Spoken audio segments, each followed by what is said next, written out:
Ini malah nganyel dia. Kronologi pengemudi mobil bawa kabur uang operator SPBU 1,5 juta rupiah raib. Baru-baru ini viral video memperlihatkan seorang pengemudi mobil diduga membawa kabur uang operator SPBU senilai 1,5 juta rupiah. Insiden itu terekam CCTV yang kemudian dibagikan ke akun Instagram @adreli_48 pada Senin 16 Oktober 2023. Dalam keterangan video, pengunggah mengatakan insiden bermulai ketika salah seorang operator tidak menyadari jika uang yang dibawanya terjatuh.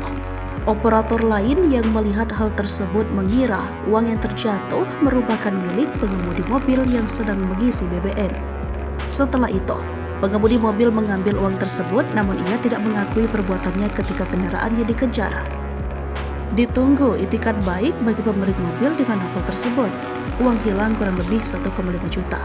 Lokasi SPBU 4450118-SPBU Masjid Agung Semarang, Jalan Arteri Soekarno-Hatta nomor 10, tulis pengunggah. Area Manager Communication, Relation and Corporate Social Responsibility, Regional Jawa Bagian Tengah, Pertamina, Patraniaga, Brasto Kali Nugroho, membenarkan adanya peristiwa pengemudi mobil yang membawa kabur uang operator SPBU, seperti beredar di Instagram tersebut. Diduga pelaku adalah pengemudi Ford dengan nomor polisi K8611 yang pada saat kejadian tengah mengisi BBM Pertamina Dex sebesar Rp300.000.